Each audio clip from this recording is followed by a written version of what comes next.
Why do luxury car owners spend thousands of dollars to fix paint that looks fine from a distance? This right here is why.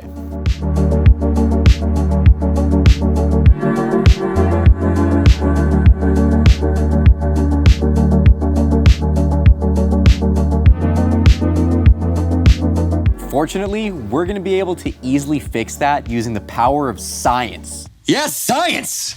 I'm Noah, founder of Dragon Auto. After protecting over 3,000 vehicles and becoming Northern California's largest Icon Rocklear installer, we know exactly what it takes to properly fix and restore black paint like this.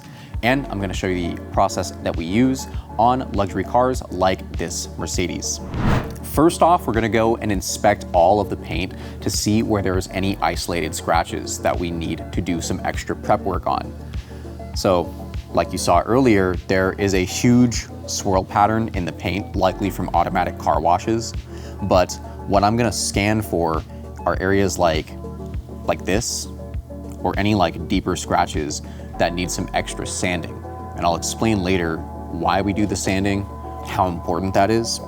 If we just skip straight to the step where we compound and polish the paint and then put the Rocklear on later, some of these deep scratches are not gonna be able to fully come out.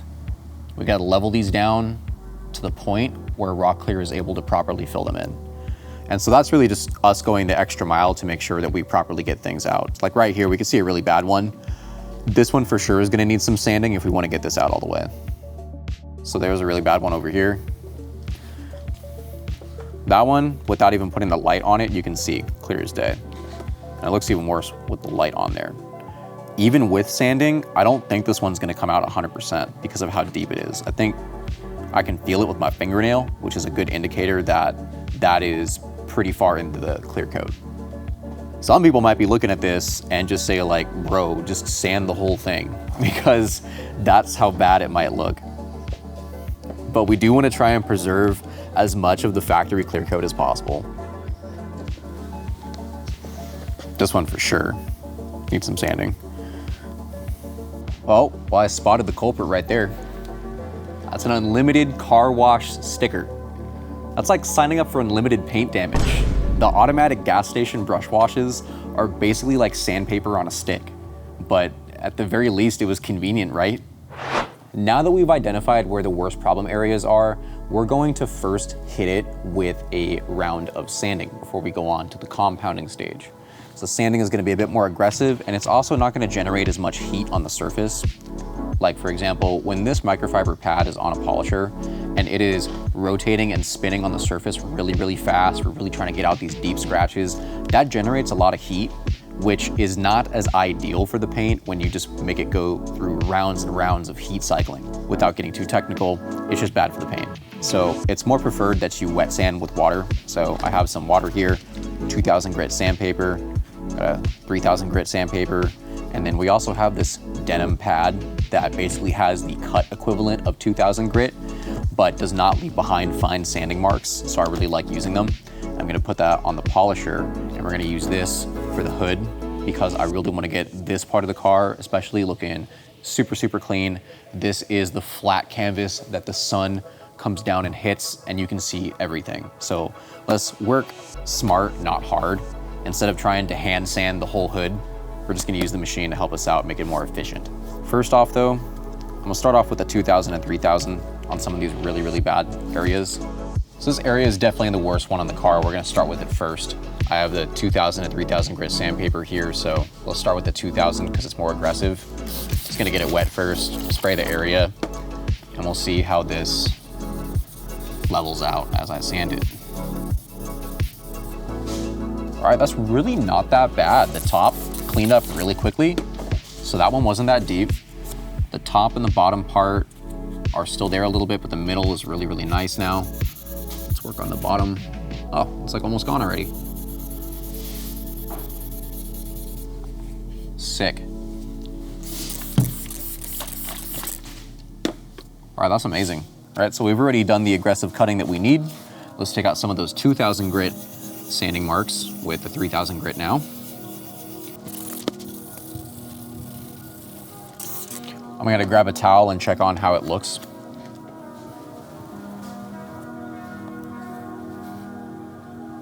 So for all the viewers who have never seen what wet sanding on a car looks like, you would think, no, what do you mean that's better? It looks worse. These are all fine sanding marks, and these are very easy to polish out. Like right here, this sandpaper has almost no hard bumps on it. I'm pretty sure everyone's seen some rough sandpaper before, really, really coarse sandpaper. You never use that on car paint. This is very, very soft. And this, when it gets hit with the machine polish and we compound it out, those micro abrasives inside the polish are basically gonna get rid of this and take care of it. So on the next stage, you'll see us clean this up. But we're more concerned about that really, really deep scratch, which we can no longer see now. We just have to do the exact same thing on all the other deep scratches that we saw from earlier.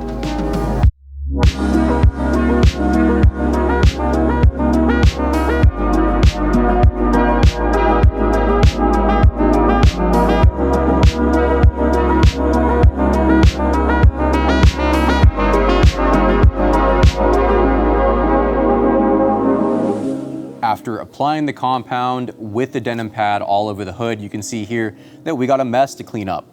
And after all my years of doing this, by far, the easiest way to clean up this much polishing compound is you take your microfiber towel, you drop it in a bucket full of rinseless wash solution. So I'm gonna submerge that guy fully. I'm gonna take it out, make sure it's not pouring water everywhere. Now that it's saturated with my rinseless wash solution, this is going to easily cut through all of this. So I don't have to worry about it being overly dry and sticky in my towel. I have to like work really hard and put in a lot of elbow grease. It's just coming right off with basically almost no effort. And then I can come in with a drier towel afterwards to get rid of this, but my main concern first is I have to get rid of this compound, because if you let this dry out, this has solvents inside of it.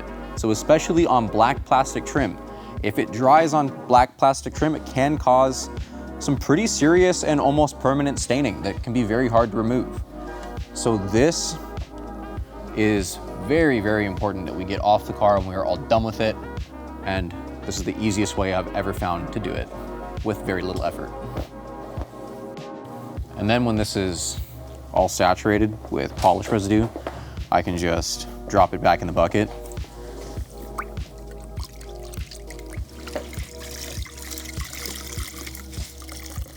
Just wring that out real quick, and then go back.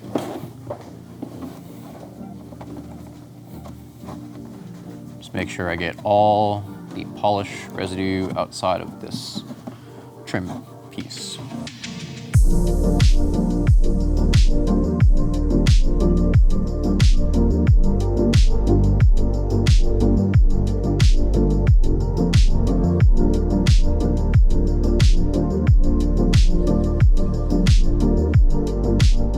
After using the machine polishers to compound the entire car with the Icon Rocklear Rip compound to get everything all abraded so Rocklear has something to grab onto and clean up all those severe deep scratches, this is what we're left with. Up close, you can see that we still actually have these very, very fine micro scratches. Compared to earlier, the crazy swirl pattern that we saw, all the jagged lines from the automatic brush washes, it's not really there anymore. You're just seeing this really, really fine, hazy pattern from the Rip compound and the aggressive cutting pad that we were using. So normally with paint corrections that I've done for years and years in the past with ceramic coatings is if I did a two-stage correction to get rid of these heavy swirls, I gotta follow up with this soft foam polishing pad. So you can see here, this is pretty soft. It's not as aggressive or not as abrasive. And so therefore, when I use a fine polish with this and I run it with the machine again, this is gonna get rid of all those fine swirl marks, right? However, we don't have to do that here. So instead, what Rocklear can do is it fills in imperfections up to 1 mil deep. So with these being very, very fine scratches, they're not anywhere close to 1 mil deep. But for those really, really deep ones, that's why you saw us wet sanding it. Because as we wet sand it, the scratch would look like this, and we're leveling it out so that way Rocklear can more easily fill it in and self-level to make sure that that scratch is no longer visible. But this is a great sign for us because it tells us, hey, you don't have any more deep scratches. When Rocklear goes over this, it's gonna lay down like butter and look really, really good. So let's move on to the next stage. After we finished polishing the car, the next step is that we have to remove all the polish residue and polish oils. So it's a bit more nuanced than just taking a microfiber towel and wiping off the surface. Let me show you here. We're gonna take our compound, get it on my finger there. There's like oils inside of this, right? That help lubricate the surface while that polishing pad is spinning around really fast. And so, yes, I can wipe this off with my dry towel. I don't even know if you can see how shiny they are still, but my fingers definitely feel like there's still some sort of material on there. What we do is we take isopropyl alcohol mixed with distilled water. We spray that on the towel here, and then we give the surface a wipe down to make sure that there is no polish oils or residues left over after we're done. I get into all the nooks and crannies with it, side mirror, everything. If we left any of that residue behind and we applied the Rocklear, it would immediately start rejecting the Rocklear. The Rocklear would not bond to the surface properly because that polish oil would be interfering with the bond.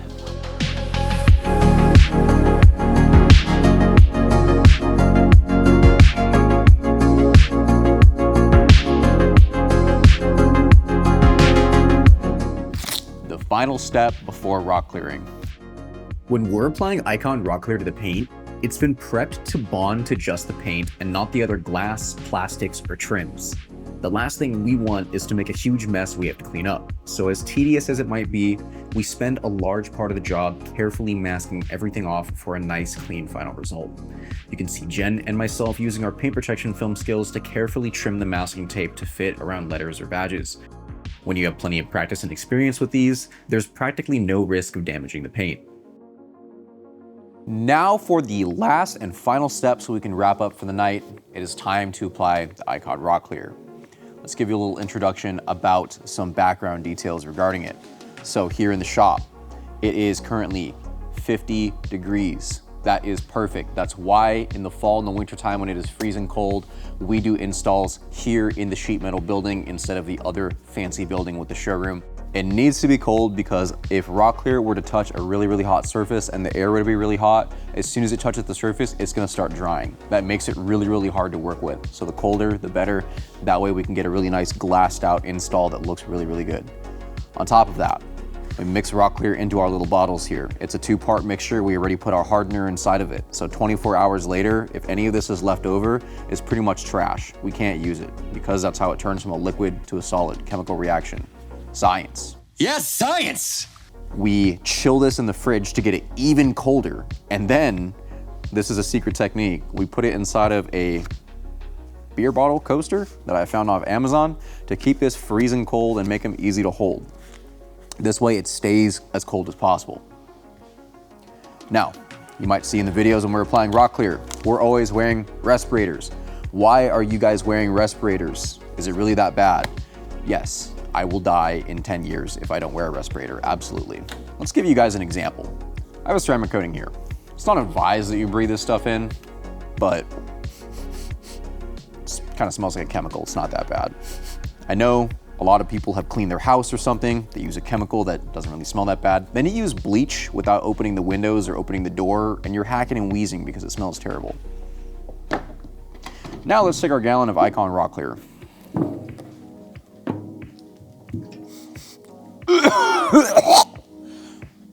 That's not exaggerated, guys. If all 3 vehicles in this shop were to get rock cleared and I am sitting in here without my respirator, I would get a headache. I would start hacking my lungs out, and I'd probably start developing lung cancer. We don't F around with that. This respirator is required for every single person in this room. Simon behind the camera is wearing one. Kevin's got one. Jen's got one. This is serious stuff. What's the point in working so hard if we're gonna die of cancer in 10 years? So let's work smart. Finally, the gloves here as well. You'll see them even double gloving. When the Rocklear gets into contact with these gloves, it'll actually start to eat away at it and tear it apart. The chemical mixture of Rocklear doesn't mix well with gloves. So I have an inner layer. This layer is for me. I do not want this stuff on my skin. It will give you rashes, your skin will absorb it, it's not good. Cancer, right? So this inner one's for me, this outer one is so that way when I'm done with the bottle, if I'm gonna do another car or something, I can swap it out, just take it off, and then put a new one on. When we started installing in the early days, it would eat through our single layer glove. It starts getting on your skin and your fingers, and you would get a really nasty allergic reaction to it depending on how sensitive you are to it. My man Kevin here is gonna be helping me with the Mercedes-Benz GLS 550. But also at the same time here in the shop, we have Jen here in the back knocking out the Mazda MX-5, getting 2 layers of Rocklear in that beautiful metallic liquid gray color. And then we have an Acura MDX Type S that we are gonna be doing right after we finish the Mercedes-Benz as well. So 3 vehicles to knock out. Once we kind of get these applicators loaded up and we get going, we just get in the flow, do everything, knock it out, and that's it, we're done for the night.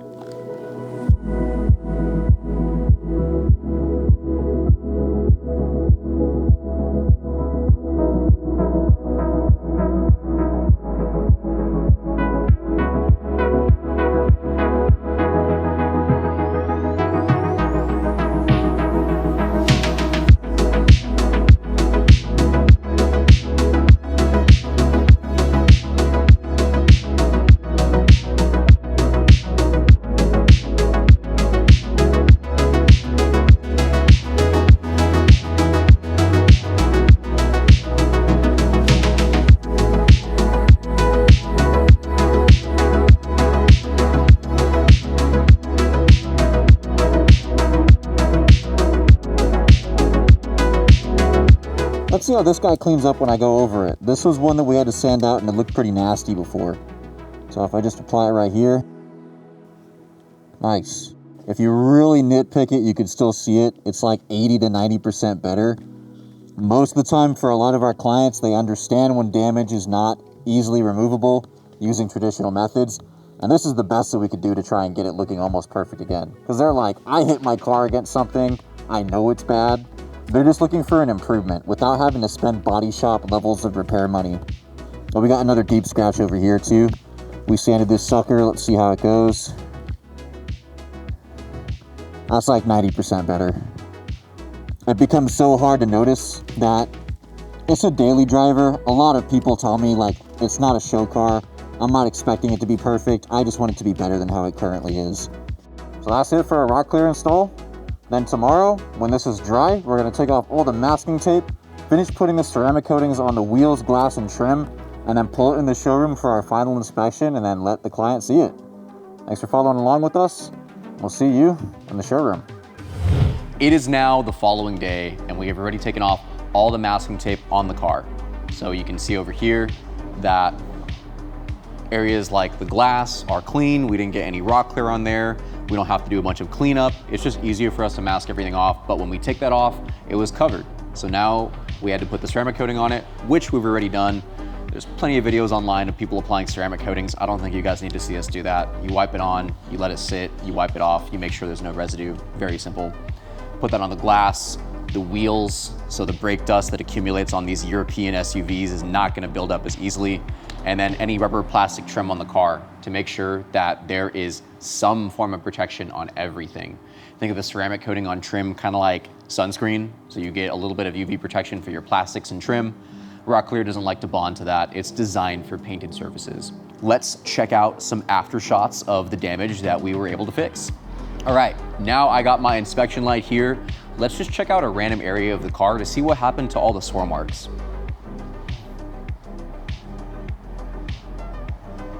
I never like to promise 100%. I always like to estimate and say 90 because that leaves a little bit of room for realistic expectations. You say 100, people are gonna always expect it to be perfect, but damn, I don't even think I see any swirl marks or scratches left right there. So even though the pattern looked really bad, those scratches from the brushes were not that deep, allowing us to still save it. The deeper the scratch, the harder it is to fix it. Let's go check out the hood. With the hood being one of the most looked at areas of the vehicle, the extra work that we put in to prep it earlier has yielded an amazing final result. Do you remember that severe scratch from earlier that we had to sand away? Well, now it's basically gone. And aside from some previous rock chips in the paint, there's practically zero swirls or scratches left over. There was one nasty spot in particular on the front bumper here that was very easy to see without any light on it. It basically showed up like it was a white scratch.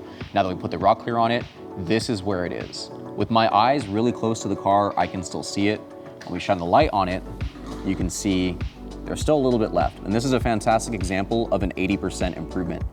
Most owners are very happy when they just can't see it anymore, even though it's still there a little bit, because they know how bad it was beforehand. And look at where I'm at on the car too. Like, what are the odds that you're gonna have light shining directly on this particular area of the car to the point where you're on the ground staring at your bumper? Most of the time, a lot of people are gonna be standing up, walking around the car, not thinking about it. And if you can't see it, it's not gonna draw your attention, you're not gonna think about it, and so you're just gonna forget that it even exists. If you recall, there was a before shot where we had a nasty scratch in this area. I'm having a hard time trying to find it again. Me and Simon are probably gonna have to review the footage just to find the exact location that the scratch was, because I think we pretty much got rid of it 100%. And that sanding step was crucial to make sure that we knocked the scratch down enough that the Rocklear was able to fully fill it in. I mean, I'm not really seeing any deep scratch left on the top part. We're going down. I know it was in this general area. I just can't find it. Yeah, I'm not seeing anything in this area anymore. I can catch the faintest marking when I shine the light directly on it perfectly, but I honestly don't even think the camera is gonna pick that up. It's so minuscule. It's like right there when I get the light angle just right. But if I go like too low, I can't see it. I gotta pass it like right over that exact spot. But if I take the light off, that's all that's left. That concludes the very satisfying transformation on this Mercedes GLS 550.